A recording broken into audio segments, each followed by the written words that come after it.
अस्सलामुअलैकुम, welcome to GS academy. Dear students, I am Nadeem Khan. आज के दिन हम हेपाटाइटिस के हवाले से डिस्कस करेंगे। ये जो टॉपिक है आपका चैप्टर नंबर 5 फर्स्ट बायोलॉजी के चैप्टर में से ये लिया गया है। वैरायटी ऑफ लाइफ जो चैप्टर है, यानी कि चैप्टर नंबर 5 जो है उसमें से ये लिया गया है। तो चलते हैं अपने टॉपिक की तरफ। डियर स्टूडेंट्स, बेसिकली हेपाटाइटिस का मतलब क्या होता है? बेसिकली हेपाटाइटिस का मतलब ये होता है कि इन्फ्लेमेशन ऑफ लिवर के अंदर सोजिश आ जाना, लिवर का साइज में बड़ा हो जाना, ठीक है, उसके अंदर सूजन आ जाना, उसको हम क्या कहते हैं? हेपाटाइटिस कहते हैं। Hepatitis mean inflammation of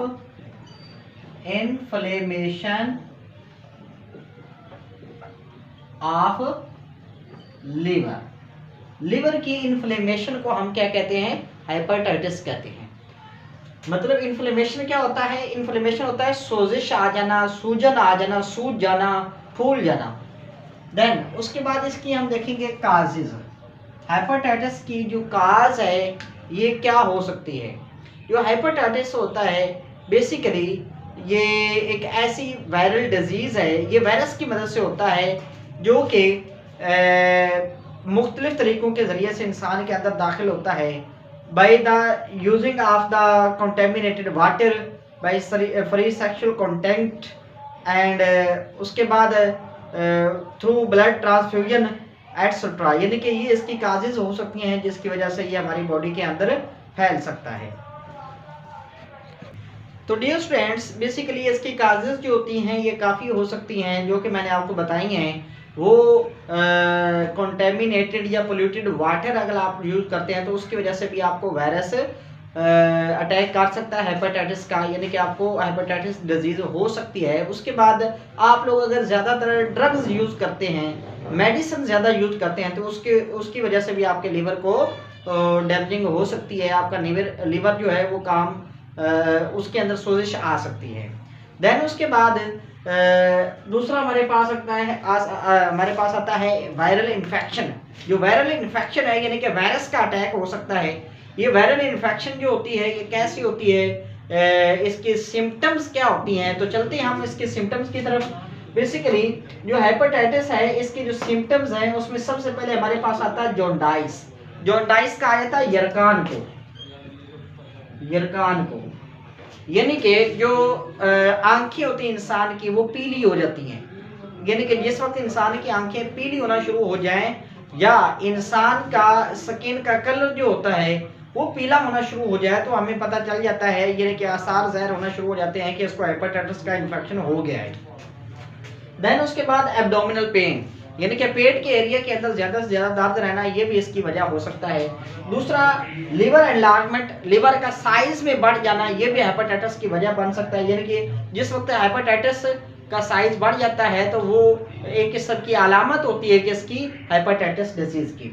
fatigue, यानी कि फटीग का मानी होता है कि थकावट रहना, यानी कि बॉडी के अंदर ज़्यादा से ज़्यादा आप थोड़ा सा भी काम करते हैं आपको थकावट बहुत ज़्यादा फील होती है, सारा दिन आपका दिन थकावट में गुजर जाता है, तो वो भी हेपेटाइटिस की वजह बन सकता है।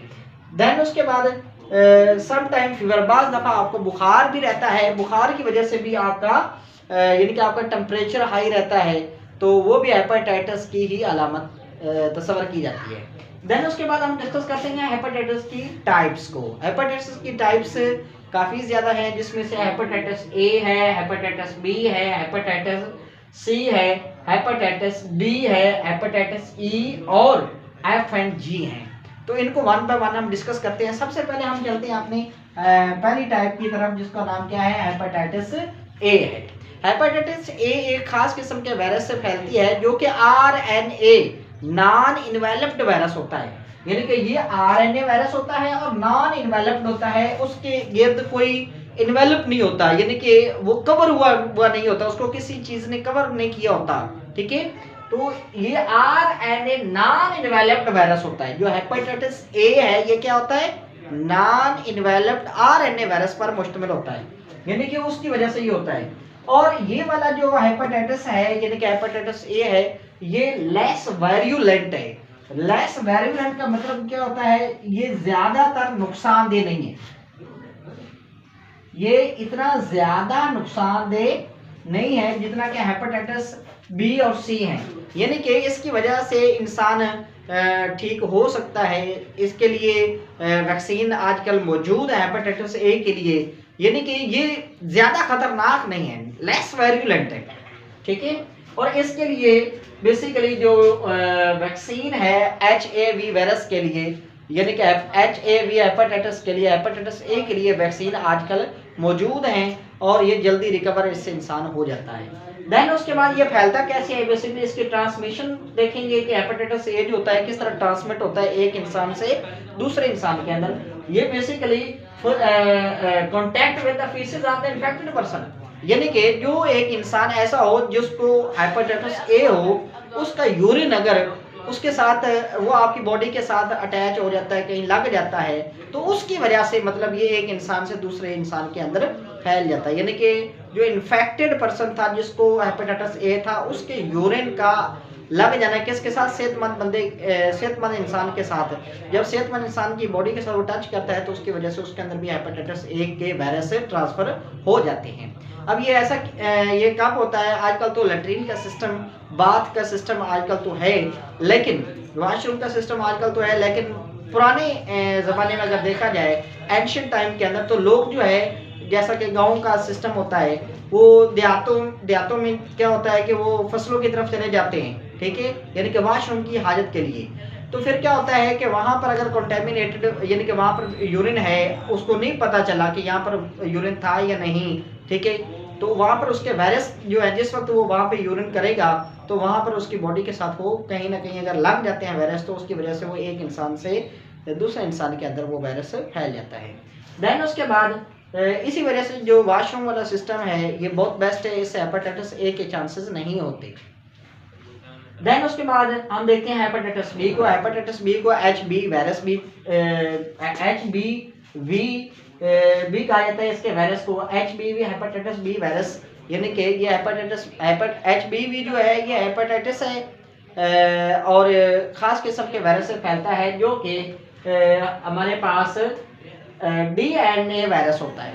यानी कि हेपेटाइटिस बी जो है HBV, ये जो हेपेटाइटिस है ये DNA वायरस होता है। ऊपर वाला हमने क्या देखा है, हेपेटाइटिस ए जो है ये RNA नॉन इन्वेलप्ड था, जबकि जो हेपेटाइटिस बी है ये क्या होता है, ये DNA वायरस होता है। हेपेटाइटिस बी क्या है, ये DNA वायरस होता है, ठीक है। और इसकी ट्रांसमिशन को अगर देखा जाए तो ये बॉडी फ्लूइड है, यानी कि जिस वक्त ब्लड एक इंसान का दूसरे इंसान को दिया जाता है, अगर पहले वाले इंसान जैसे आप यानी कि जो डोनर है उसके ब्लड के अंदर अगर हेपेटाइटिस बी का वायरस मौजूद है, तो जो रिसीवर है जिसको जाके जिस पेशेंट को वो ब्लड लगेगा, उस पेशेंट के अंदर अगर पहले वायरस नहीं है तो ब्लड के जरिए से एक इंसान से दूसरे इंसान में ट्रांसफर हो जाएगा। इस तरह उसके अंदर भी हेपेटाइटिस बी चला जाएगा, ठीक है। देन उसके बाद चाइल्ड बात है, अगर माँ को हेपेटाइटिस है तो बच्चे के जब डिलीवरी हो रही होती है, यानी कि बच्चा जब पैदा हो रहा होता है, तो उसके मतलब उसके अंदर ये दाखिल हो सकता है ड्यूरिंग चाइल्ड बर्थ, बच्चे की पैदाइश के दौरान। देन उसके बाद फ्री सेक्सुअल कॉन्टेक्ट, यानी कि जिस वक्त आप फ्री सेक्सुअल कॉन्टेक्ट होता है, यानी कि मैरिज के अलावा, यानी कि शादीशुदा लोगों के अलावा फ्री सेक्सुअल कॉन्टेक्ट होता है, उसके दौरान भी ये एक इंसान से दूसरे इंसान में ट्रांसफर हो जाता है। देन उसके बाद हमने इसके हाइजेनिक एम्स के बारे में देखना है कि इसको किस तरह कवर कर सकते हैं। सबसे पहले इसका कंट्रोल अगर हमने डिस्कस करना हो तो कंट्रोल अगर देखा जाए तो वो कंट्रोल, इसको कंट्रोल कैसे किया जा सकता है, आप हाइजीनिक एम्स यूज करें, यानी कि ज्यादा सफाई सुथराई का इंतजाम करें। देन उसके बाद ब्लड ट्रांसफ्यूजन से पहले उसके ब्लड का क्या किया जाए, टेस्ट किया जाए, ताकि उसके अंदर पहले चेक किया जाए कि वायरस है, हेपेटाइटिस बी या सी का वायरस है या नहीं है। और जब उसको चेक कर लिया जाता है तो इस तरह पता चल जाता है कि हेपेटाइटिस बी नहीं है, तो जिस ब्लड के अंदर हेपेटाइटिस, जिस इंसान के अंदर हेपेटाइटिस बी या सी ना हो, उसका ब्लड जो है पेशेंट को देना चाहिए। इस तरह काफ़ी हद तक हेपेटाइटिस बी और सी के असरात से बचा जा सकता है। देन उसके बाद हमारे पास आता है इसके सिम्टम, जो हेपेटाइटिस बी के सिम्टम्स वही वाली है जो हमने पीछे डिस्कस की है, jaundice, abdominal pain, liver enlargement, fatigue और समटाइम्स जो है फीवर, ये भी यही वाली अलामात इसकी भी हैं। हेपेटाइटिस सी जो है ये RNA इन्वेलप्ड वायरस होता है। ये क्या होता है, RNA इन्वेलप्ड वायरस होता है, जबकि हेपेटाइटिस बी जो होता है ये डीएनए वायरस होता है। आरएनए वायरस हेपेटाइटिस सी होता है। ये भी कैसे फैलता है? ये बॉडी फ्लूइड से फैलता है, यानी कि ब्लड ट्रांसफरिंग के दौरान ये फैलता है। देन चाइल्ड बर्थ, जिस वक्त बच्चे की पैदाइश हो रही होती है उसके दौरान ये फैलता है। देन सेक्सुअल कांटेक्ट के दौरान भी ये एक इंसान से दूसरे इंसान के अंदर ट्रांसफर होता है। और इसकी भी सिम्टम्स यही वाली हैं, जॉन्डिस होती है, एब्डोमिनल पेन होती है, sudden weight loss, liver enlargement, fatigue और समटाइम फीवर भी इसके अंदर होता है। देन उसके बाद हमारे पास आता है हेपेटाइटिस डी, जो है हेपेटाइटिस डी को हम डेल्टा वायरस कहते हैं। क्या कहते हैं? Delta virus. और ये भी इतना ज़्यादा खतरनाक नहीं होता, ठीक है, इसके लिए भी वैक्सीन दरियाफ्त हो चुकी होंगी। देन उसके बाद हेपेटाइटिस ई जो है, हेपेटाइटिस ई जो है ये वैध वायरस है, जिसके बारे में साइंटिस्ट कहते हैं ये पिग्स के जरिए से फैलता है, यानी कि जो सुअर है उसका गोश्त खाने से ये एक इंसान से दूसरे इंसान के अंदर ट्रांसफर होता है। खैर अल्हम्दुलिल्लाह हम लोग तो मुस्लिम हैं, इस तरह फिर हमारे अंदर इसके चांसेस बहुत कम है, ना होने के बराबर है। देन उसके बाद हेपेटाइटिस एफ एंड जी, ये अभी तक अनआइडेंटिफाइड है, यानी कि इसको अभी तक आइडेंटिफाई नहीं किया जा सका। तो डियर स्टूडेंट्स, हेपेटाइटिस के रिलेटेड कोई भी आपका क्वेश्चन हो तो आप कमेंट्स बॉक्स के अंदर अपना क्वेश्चन पुट करें ताकि आपको उसका आंसर दिया जा सके। और जीएस एकेडमी के इस चैनल को सब्सक्राइब कर दें ताकि नई आने वाली जो वीडियो हैं वो आप तक बर वक्त पहुँच। Thank you.